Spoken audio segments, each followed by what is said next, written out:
Americans for Fair Taxation presents the Weekly Chairman's Report, written by Steve Hayes, president of Americans for Fair Taxation, and recorded by Bob Paxton, a volunteer with the Florida FAIRtax Educational Association. And now, this week's Chairman's Report.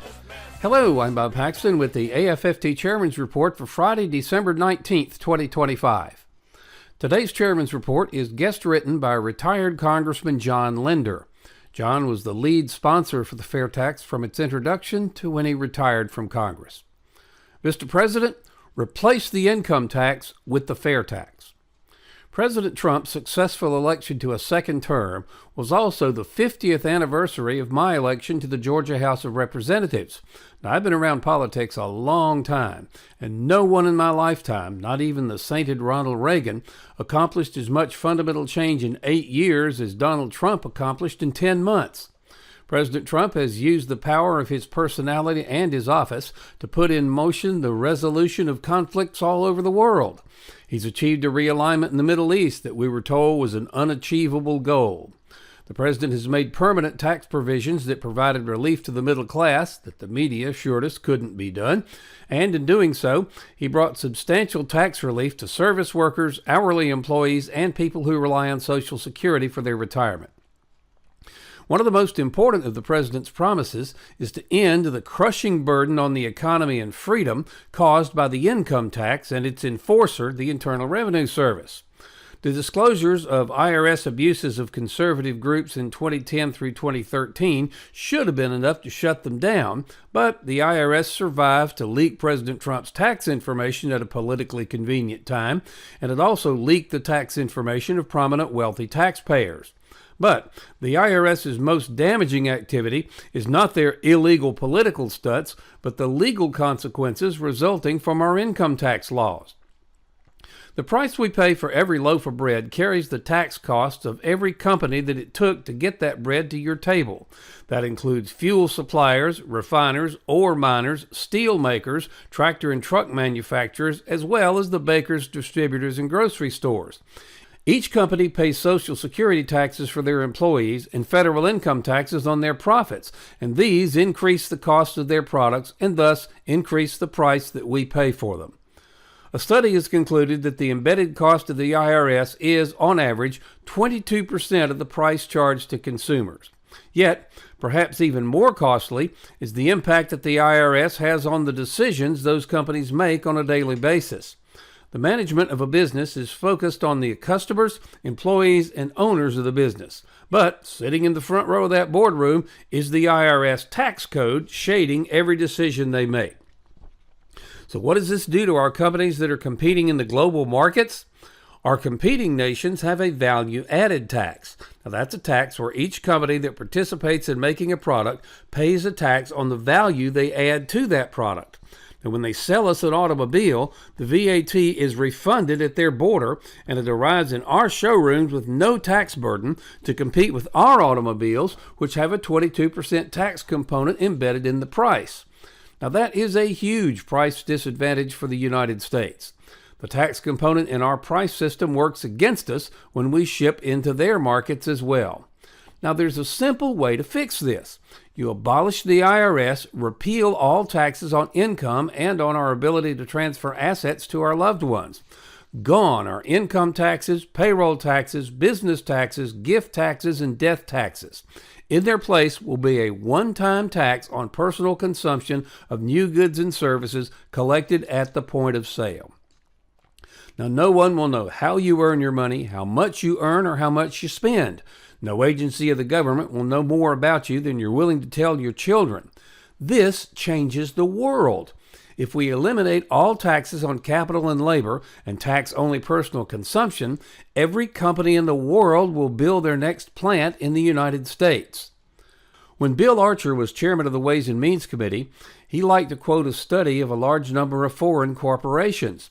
When asked what they would do in their planning if the United States eliminated all taxes on capital and labor and taxed personal consumption instead, 80% said they would build their next plant in the United States. The other 20% said they would relocate their international headquarters to the U.S. The FAIRtax accomplishes all of this and more. The Department of Health and Human Services determines each year how much a given size family must spend to buy their essentials. They call that number the Federal Poverty Guideline. For 2025, that number for a family of four is $42,300. Every household, regardless of wealth, will receive a distribution each month to totally cover the tax costs on that amount of spending. Beyond that, we are all voluntary taxpayers and we will all pay the same. Our current system taxes income. The FAIRtax taxes wealth. Now, the first thing wealthy people do is stop receiving income and live off capital gains. They pay nothing into our retirement programs. Wealthy people control their income tax burden legally with the help of tax attorneys and tax accountants. But they all spend, and under the FAIRtax, every dime they spend will contribute to Social Security and Medicare. No one can help them avoid the sales tax. And ultimately, all wealth is spent, if not by the earner, then by the heirs.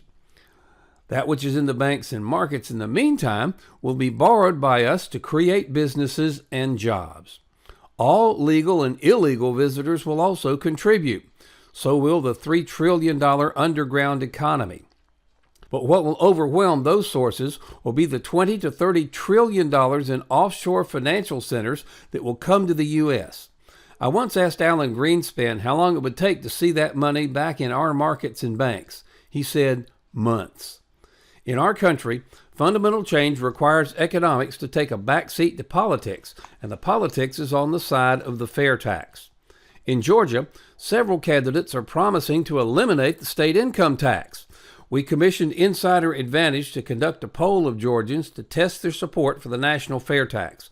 Once it's explained to them, as I've explained it here, 55% support the FAIRtax.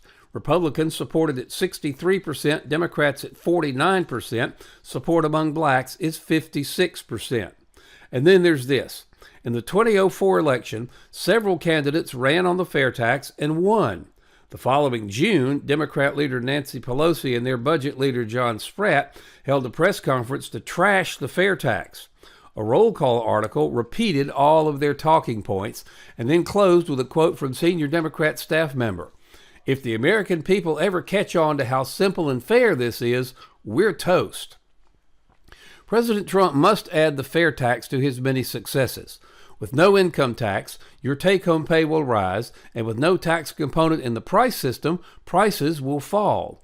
Everyone's purchasing power will dramatically grow. But more important, President Trump will dramatically increase your freedom. In order for other nations to keep their industries and jobs at home, they too will have to eliminate all taxes on capital and labor and tax only personal consumption, and President Trump will have spread lasting freedom across the world. Just imagine the nations of Europe racing to see who could be the first to pass the Trump tax. In conclusion, John has clearly stated why the FAIRtax is the answer to President Trump as he moves to eliminate the income tax. Please send this report to your members of Congress and ask if they agree with Congressman Linder. The FAIRtax, a national retail sales tax on new retail goods and retail services, provides a family credit so that all purchases up to the poverty level for each family are not taxed. There is no withholding from your paycheck, and you never have to file a tax return again telling the government how much you earned, how much you spent, and you'll never be harassed by the IRS ever again. Now, many of you have labored tirelessly for freedom from the federal income tax and the IRS. You deserve a great deal of credit for your efforts to educate the American people on the need to fund the American government in a way that's good for America and that returns freedom to the American people. It's imperative, though, that we don't replace the current income tax and the IRS with an alternative system that can still be manipulated by the ruling elite. We must let Congress and the President know that the best way to replace the income tax and the IRS is with the FAIRtax. Now, make no mistake about it. The FAIRtax is a grave threat to the ruling elites. It will strip them of their power and their ability to control us through the tax system. Their opposition to the FAIRtax will be fierce and unrelenting, and don't think for an instant they won't use half-truths, deception, and downright lies in their desperate attempt to hang on to their power. However, with the support of this president, we can finally eliminate the income tax and the IRS. Now, of course, the best course of action is not only to repeal the income tax and abolish the IRS, but to repeal the 16th Amendment as well, so that no future administration can ever shackle the American people with an income tax again.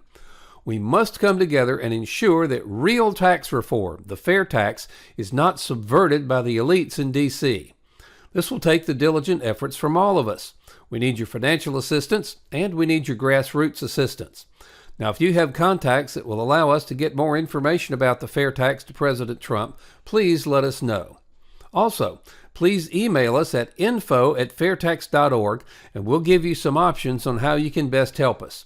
At a minimum, please call your congressional representative and ask if he or she supports the fair tax. If so, thank him or her for their support and suggest they become a co-sponsor of H.R. 25 if they're not one already. If not, ask why not. Now, if your representative claims to be unfamiliar with the fair tax, offer to have someone come to their office and explain it to them. The solution: pass the fair tax. Now, why would D.C. pass the fair tax and give up an almost unlimited source of donations? Well, they won't, at least not voluntarily. The only way they will is if the rest of us demand it. Isn't it time to end this ludicrous tax collection system in the IRS along with it? Help bring about real tax reform and stop future IRS abuses. By contributing, or actually investing, $10.40 a month, you help provide a financial base to Americans for fair taxation. Now, if you can make larger contributions/investments, these will be used not for salaries, as we're all volunteers, but for the needed updates to our economic studies, which will be vital for all future years. Please go to FAIRtax.org to invest in AFFT and help us pass the fair tax. It's an investment in your and your family's future. This has been the Weekly Chairman's Report, written by Steve Hayes, President of Americans for Fair Taxation. Check back every week for news and information about the fair tax, and learn why the fair tax should replace our antiquated federal income tax system. If you'd like to receive a copy of the Chairman's Report in your inbox every week, sign up at FAIRtax.org.